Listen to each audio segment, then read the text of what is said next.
And next up, we will be moving up a weight class in this women's category to the 55 kilogram weight division. First up, in the white corner with the white pieces representing Russia. Put your hands together for Dilara Khatmullin.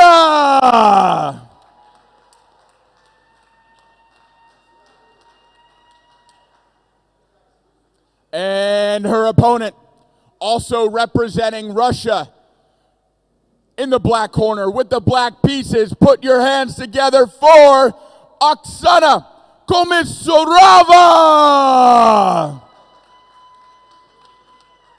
This will be a 7-round bout, starting with chess, alternating between chess and boxing until checkmate or knockout. Ladies, shake hands and take a seat. I'm quite astonished not to hear any Rusiya, Rusiya in the background. Maybe it's too early. This is the battle of the Titans. This is for Russian, Just, sorry, I'm going to chime in here a little bit. So Peter Zukov, head of the Russian Federation, has all the background on these fighters. What can we expect here? Yeah, just watch out for these girls. These are the highest level female chess boxers in the country, and the rivalry is real for them because we have our, of course, Russia Open Cups and the Russia Championship. These girls are just top notch. They're both chess teachers. They teach our chess players. They're both very high elo. I don't know what, but I mean like beyond good. And now actually also very good boxers. So check them out. This is going to be a battle of the Titans, as I said. If you're looking for a good example of what high-level chess boxing looks like in this female category, look no further than this Russia v. Russia matchup. I could definitely confirm from the just the choice of the opening and the move order very to come interesting about it was very, and the speed it was played, that these girls are indeed the real deal. D5, trying to get a little bit of grip on that E6 square with a logical follow-up to come. They're both participating regularly in all Russia official chess competitions, so Russia Championship in chess, all of that. So pro chess players. Well, this last move, knight d4, just goes to show she played d5 with intent of, getting that key square e6, and c5 is the perfect reaction to this. It's option like you for en passant here, and it is taken. En passant on the board. En passant, but she's got rid of that weakness on e6. It's not so visible now.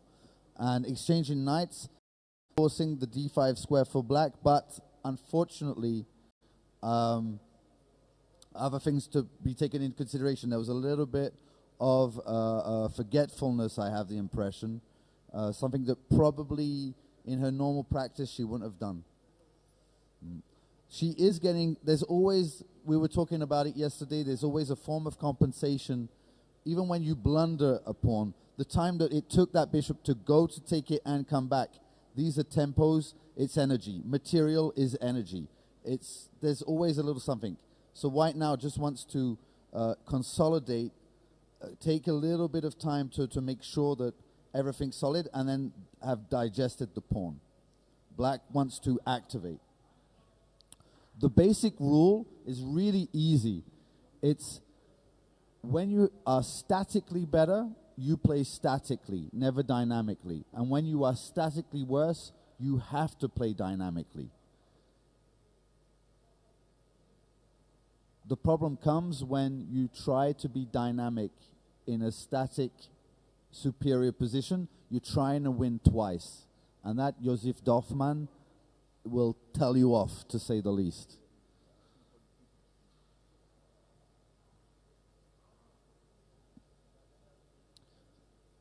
About a 45-second time advantage for black as we come in on the close of this chess round.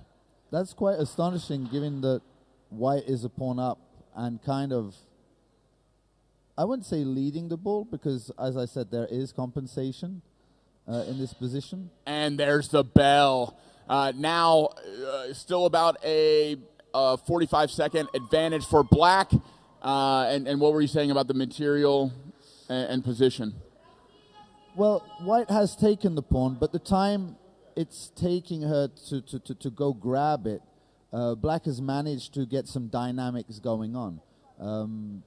From that point on, white now has to be careful. So it's every advantage has its disadvantage in as much as, like, yeah, I might have the superior position, but now you're going to have to think about it to not lose it. Well, as these ladies glove up, once again, this is a Russia versus Russia matchup. In the white corner, Dilara, and in the black corner, Oksana.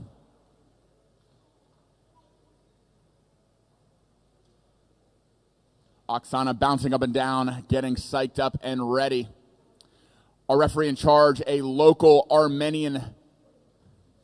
Ladies touch gloves, judges ready, timekeeper ready, seconds out. And there's the bell. A typical Russian style, bouncing forward and backwards, in and out of range. Ladies starting out nice and slow, establishing range and timing. And there's the first jab, going just short for black. Big right hand comes just short as well.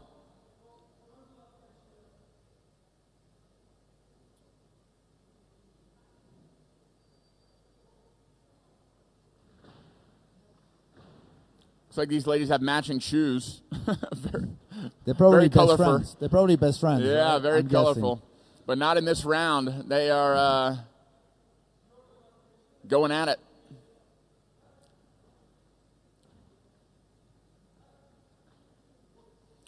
Still nothing too committal yet. Almost playing like grandmasters, just waiting to see when someone is going to overextend, when someone will open up enough to take advantage of some sort of counter punch or counter attack. Well, the lack of urgency. And there we have it. A first right hand lands for white. The lack of urgency is justified by the position on the board. A nice jab lands for white as well. And black responds with a 1-2 of her own. Using that lead hand to paw the jab of her opponent, trying to open up something for her cross to be able to find its mark. Jab lands for black. Another jab land for black. Slight range advantage for black is on display. Another cross lands for black. Starting to find her rhythm, her distance. A little bit of flinching for black when white makes her entry. Another right hand lands for white, right up the middle.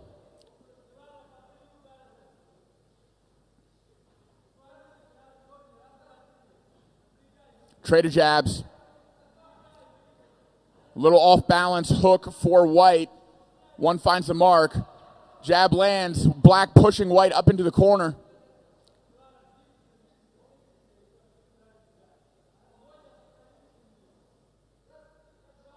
Nice trade of jabs. Looks like there is a bit of swelling around the nose of black. White doing some damage.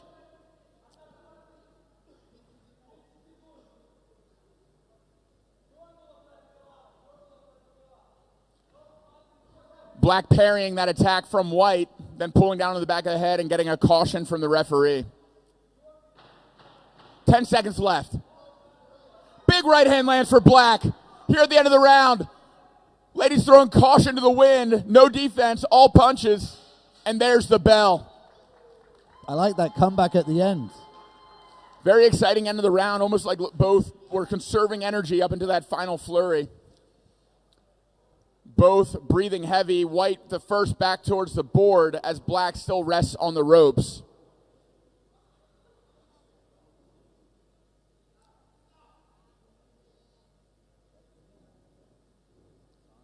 Some swelling around the nose and left eye of black. White with the advantage of making it back to the board quicker and starting to study the position already.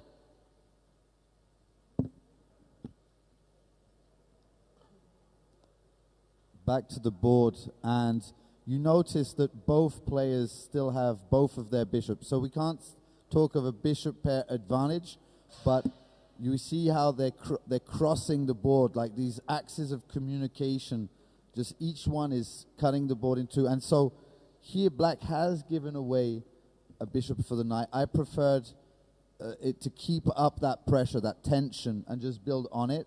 I think white is happy to see the release of tension. And once again, bringing attention to this time advantage. Still about 45 seconds up for black, although black's clock is ticking down as she considers this move. And we have e4. This is very interesting because I thought that the e5 was actually quite speculative, just having like the backward d pawn. But her idea was actually to cut off this bishop. And open up her own bishop along those dark squares. About to be a very powerful bishop once released from confinement from the and white sees it and is challenging it. So here she has a decision to make if she wants to reactivate the bishop. How does she do it? She can do it either of two ways. Oh, she's going pawn grabbing. She's going pawn grabbing. Maybe it's a good idea at this stage. I don't know. Looking to trade off queens, maybe start to shift from middle game to end game. So the b pawn will fall, but I'm reckoning she's going to be just in time to catch her train. Rook b1. I thought the bishop would have come back. That would have been like two birds with one stone, but she's getting ready to defend another way. She's getting ready to start pushing forward. I think Oksana was slightly affected maybe by the boxing more than Dilara was. You see, this is the problem. That's why I said two birds with one stone. That bishop on a7 was a hanging piece, and rook b1 just allowed for too much flexibility for black. But it's not over yet because that passed b pawn is something to deal with, and black's pawn structure is actually quite advantageous to white. Nevertheless, again, after this exchange, the light squares are a little bit. It's funny because white still has the light square bishop, but it seems that the light squares are affected, and especially this f2 pawn. Now she's jumping back to grab the other one on e3. To be honest, to play at this speed so well, I'm really impressed. And white finding the counterplay, not shying off. She's not trying to defend the e pawn or where she's losing. She's just going straight for the kill on the other side, and that's the way to do it. Knight takes e3, and rook c5. Perfect. Everything perfect. And that chess round flew by with a lot of action. Some very strong chess on display. Beautiful game so far, and now we come back to the ring where these two ladies will duke it out again. Super equal so far. Well,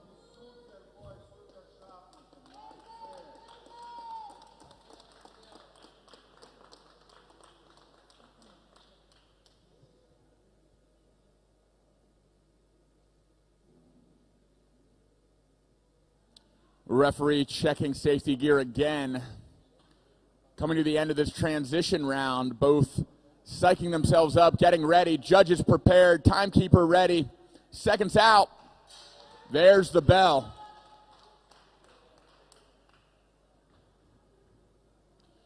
And that typical Russian style, hopping in and out.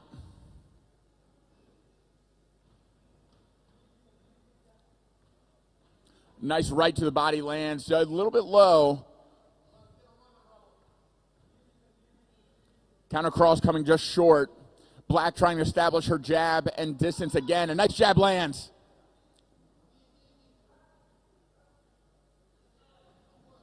Nice jab from white in her own right. Trading jabs now, and a right finds its mark for white.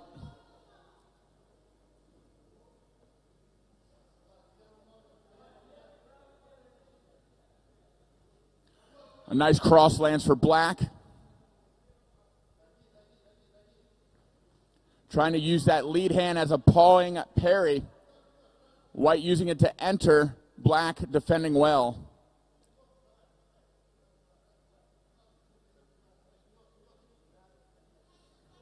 Nice lead hand parry for black. keeping her range. Both opting to stay at a distance for now.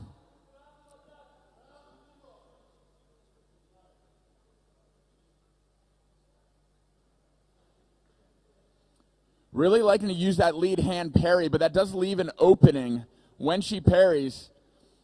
That right hand is there, and White finds it. Almost right on cue.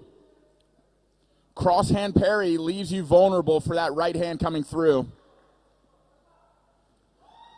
And now an exchange of punches. Black with White on the ropes. White turning Black into the corner. And a separation by the referee.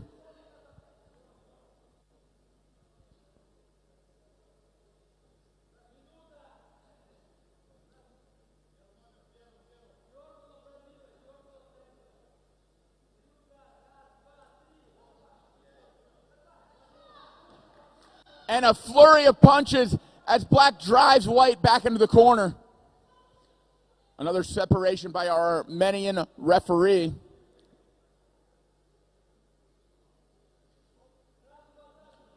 Giving a grappling caution.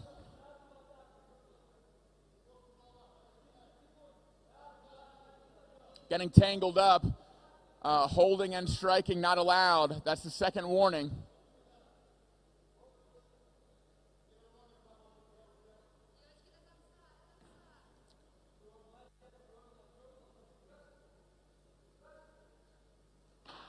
Ten-second warning, nearing the end of the round.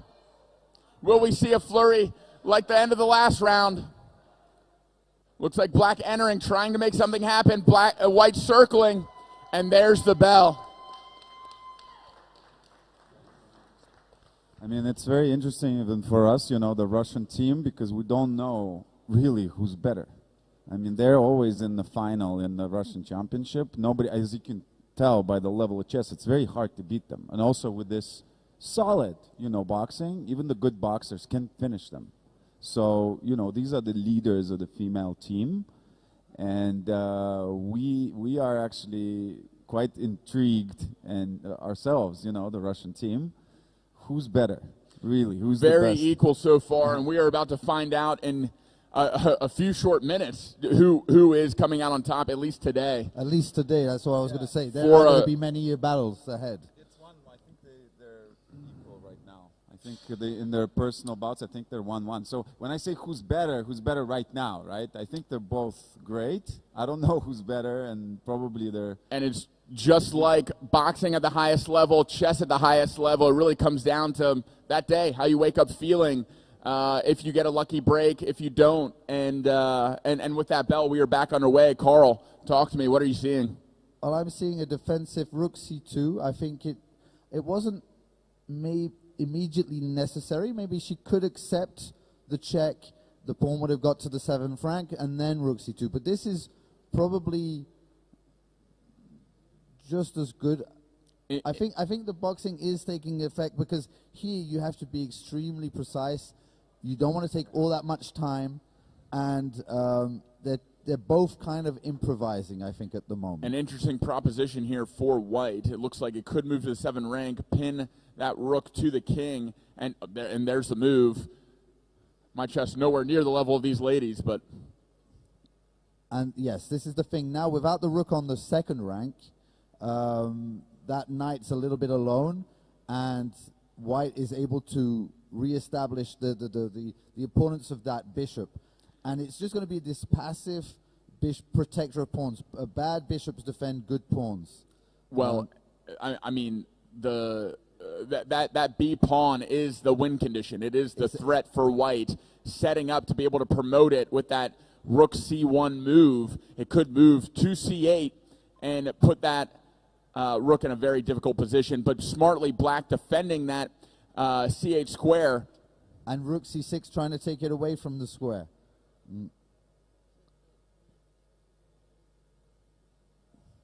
The natural move here would be d7, but we'll see what she... Well, she's setting herself up for a pin in that case. A pin or a promotion. It's a tough... Yeah, there it is.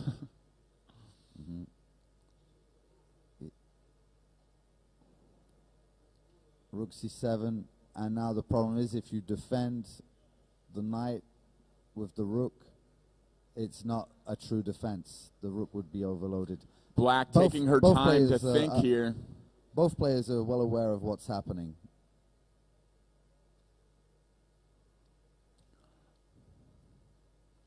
It looks like a piece will come off the board here. Otherwise, that pawn is promoting. Wow. Opposite let the pawn promote. Well, it's difficult not to play it. So this would come out to a pawn for a knight. This was, of course, the right way to go. Yep. And now, instead of I only think getting a knight, she's up a full queen. There's the bell. So white now in a dominant position, only down 12 seconds on the clock, but up a full queen. I don't see Dilara backing down on the boxing now, and she must come forward. She must make something happen. Oksana kind of has to go all in on this one. That's right. Oksana needing to make something happen, do some damage, elicit some fatigue to try to.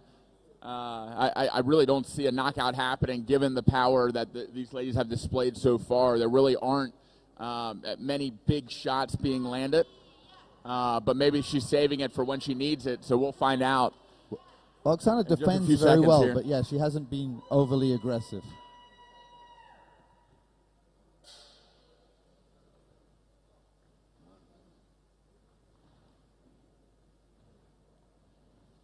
And we are underway.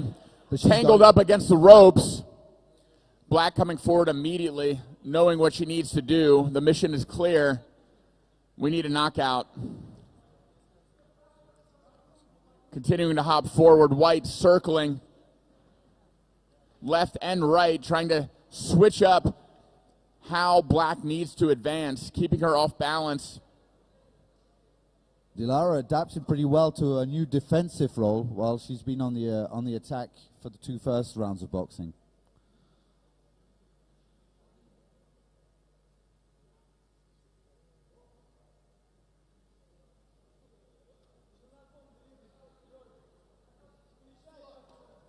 A nice right hand lands for White as Black advances in. Those counters keeping Black at bay so far.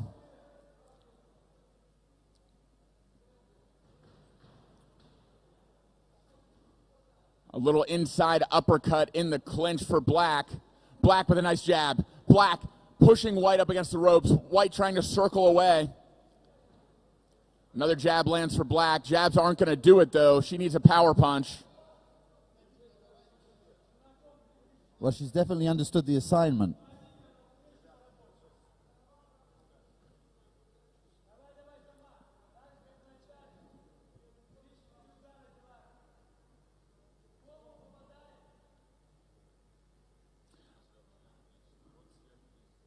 Second caution for the coaches in the corner to take a seat.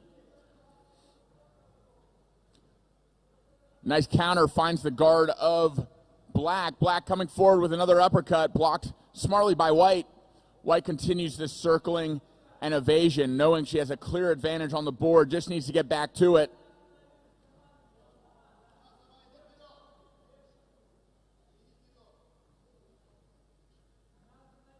And let there be light.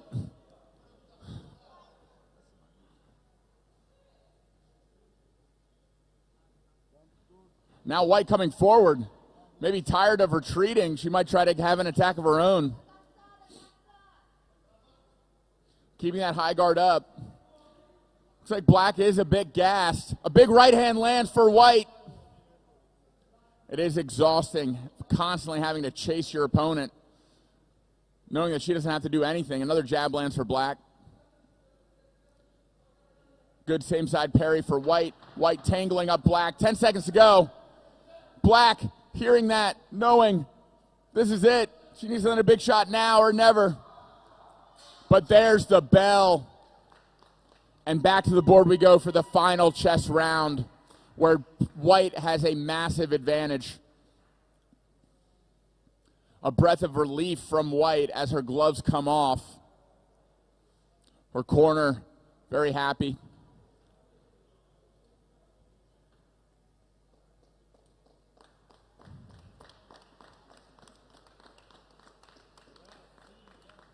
But the problem is there's truly no counterplay.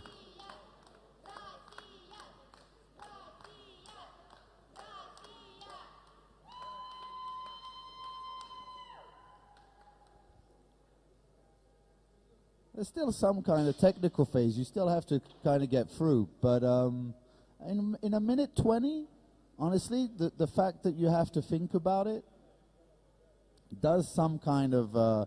it might just be easier to find moves with white than it is to find moves with black. I think that's the main advantage that she has, more than that it's technically winning. Because, you know, to win that, you have to find the correct route, right? There's only one weakness in this position, it's G6, and she could cover that up twice. The pawns aren't going to help, right? Only the queen and the bishop can attack that. Or maybe, at some point, something else. Don't want to give it away, but...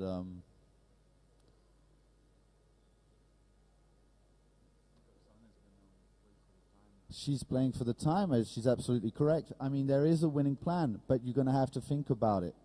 No, I mean, it's not for this situation. That's good. That's an advance in... Well, black doesn't have to think about her moves, right? She's just moving up and down with the rook. She's got the king into play. That's the thing I didn't want to... I think 30 seconds could be enough for Dilara. It should be. It should be. But she's obviously going to make her... Because there's also the possibility of stalemate. Let's not forget this. Exactly. But stalemate will not come onto this board because it is winner by checkmate for white. Opa, opa. Very excited getting back into the ring. Definitely dejected is black. It's not made on the board, but... It's not made. Where's the mate? No, She resigned. she resigned. Checkmate was inevitable. Ladies and gentlemen, Oh, of course. with the white pieces in the white corner, winner by technical checkmate, Dilara Khatmullin.